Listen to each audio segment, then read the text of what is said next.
Good morning, YouTube. Welcome to another episode of the Wee Sweet One. Today, we're going to do an update on summer drought and heat stress on the lawn. Mainly because CC, you've been commenting and asking when's the update coming, when am I going to see the purple flowers. So I'm going to go ahead and just do this update so everyone can see. But first, I'm going to go ahead and cut the lawn. So I'll show you what... Whoa, sunlight, whoa. I'm gonna show you what everything looks like right now, and then I'm gonna cut the grass, and then I'm gonna show you how everything looks from there. So we'll cover a few points on cutting high, keeping that stress level low for your grass, so that way it can really thrive. So stay tuned, that's all coming up.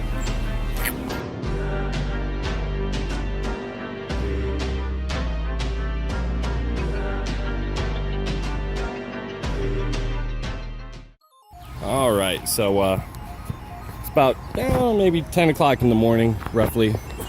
Yep, something like that, yep. And today is July 13. And as you can see, I got a lot of like onion grass and stuff coming up. But overall, I really have not been cutting this too low. And if I can, let me come over to a certain spot and maybe I can kind of show you from the side how tall we are actually sitting.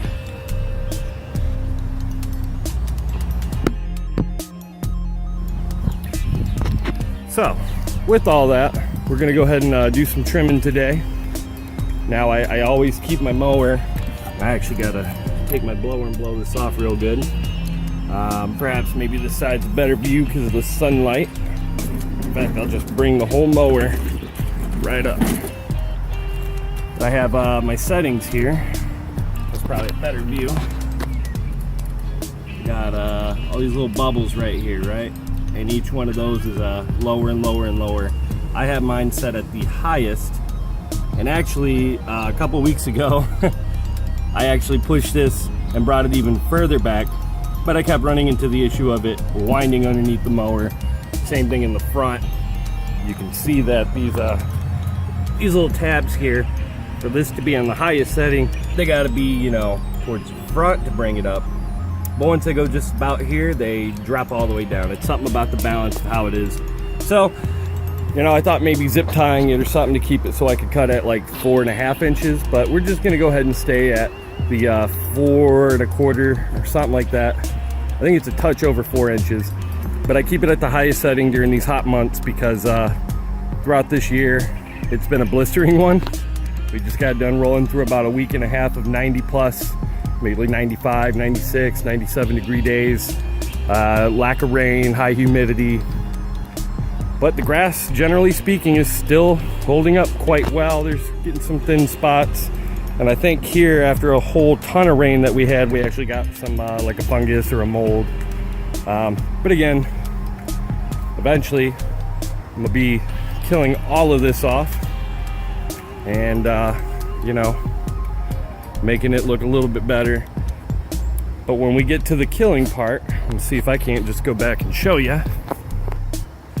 We're gonna use a product that I've already used in the backyard called glyphosate, and that's what it does. So great results, at least knocking everything back. I really have no intentions of mowing this backyard every couple days because it does grow quite vigorously, and it's just on its own doing that. But it's, again, major combination of tons of different grasses, weeds and stuff. You can see it's just nothing but weeds in the back there, and all of these weed trees that have like gotten massive. So I got a shake on my camera like something fierce. It's all that coffee. That's what it is. But yep, I bought some glyphosate, and I'll be covering this in a video. I started a backyard renovation series like maybe a couple months ago. Never really updated that, so that's something to look forward to. So don't forget to hit that subscribe button. That way you can stay tuned to all these videos I'm doing with this lawn care renovation. And then also along the way, I have a soil test that I have to do for you guys, so I can explain that, break that down. And a little secret, it's a little new to me too, so we'll we'll do this together, we'll figure it out, and we'll talk about, you know, changes that can be made. That's coming up in another video, but today, like I said, it's just kind of a bright sunny day. Today is more just of a follow-up video, so, you know, here's the grass, and we're gonna go ahead and start cutting, so let's get to it. All right, so there's the front, and I haven't weed eated or trimmed up, used a blower or anything, but you know, as you can see, cutting high, the grass still does pretty nice, and stays for the most part a little thick. I mean, each blade's gonna get a little skinnier just because it's slightly dehydrated, but you know, the way you water while you're trying to get your grass to grow, you know, you get it to where it's sprouted, or you know, if you're just bringing another yard back to life without overseeding or anything, you know, you consistently water, but then you start to give it breaks where for a couple days it doesn't get water, and that allows the roots of the grass to grow deeper. Deeper they go, the cooler they stay, because you know, if you dig a couple feet into the ground, it's going to be a lot cooler than what it is on top. So deeper roots, taller grass means stronger, healthier grass. Completely honest, I have not cut in a week, and on top of that, I have not been watering at all. I've just been waiting for the rain because, you know, it's so hot that what I do really isn't going to make a big difference. I don't have an irrigation or a sprinkler system, so I do it all by hand, and I just kind of said, screw it.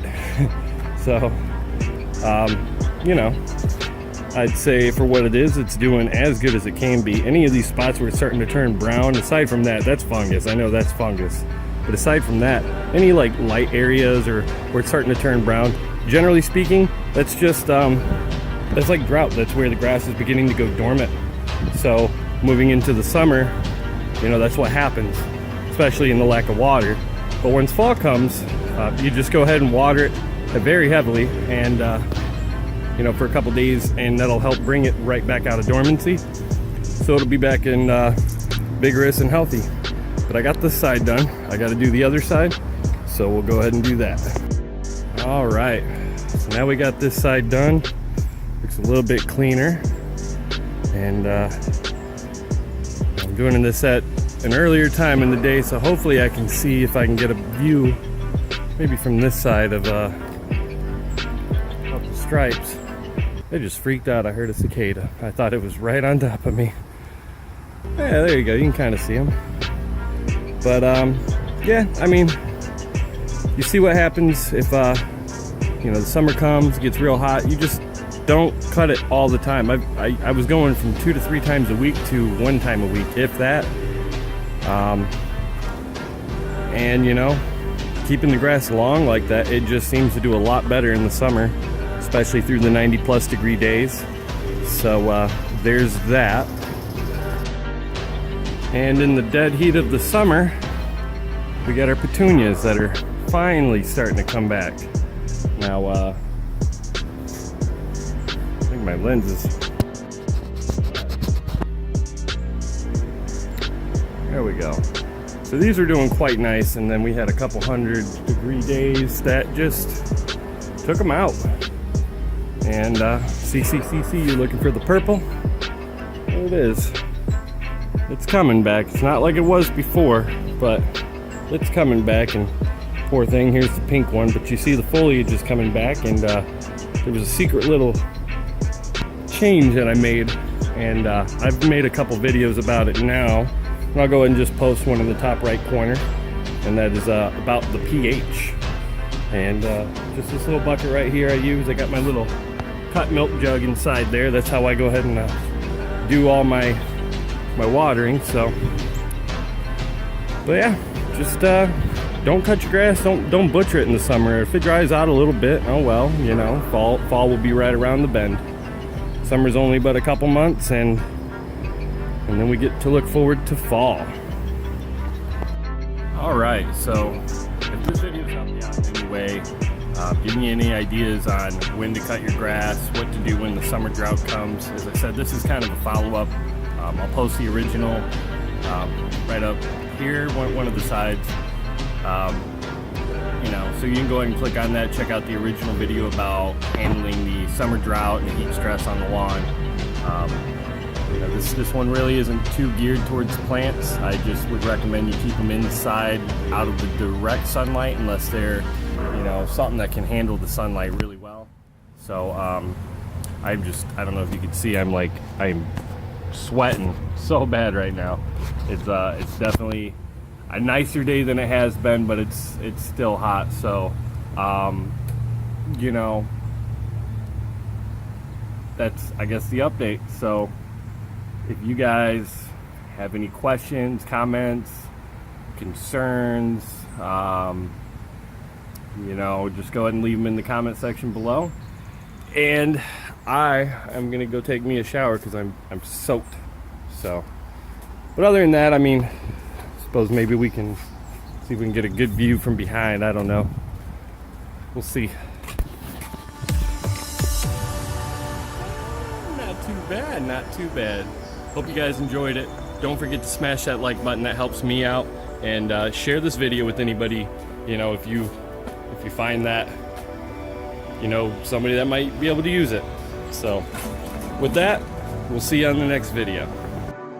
And don't forget to subscribe so you can see what happens with this beat up backyard, because we're about to do some crazy stuff before the end of this year. So before the first frost of 2018, we're gonna have this whole backyard completely redone, and all of this crazy stuff in the back. I don't even know if you can see that with the light, but all these weed trees, we're gonna get rid of them. So everything you see, all this, I mean, like here's where you see the tree line. The property line's like 20 feet further into that. So we're gonna go ahead and take care of all that. So don't forget to subscribe. Again, hit the like button and share this, you know, leave me a comment, say hey, say something. We'll see you on the next video.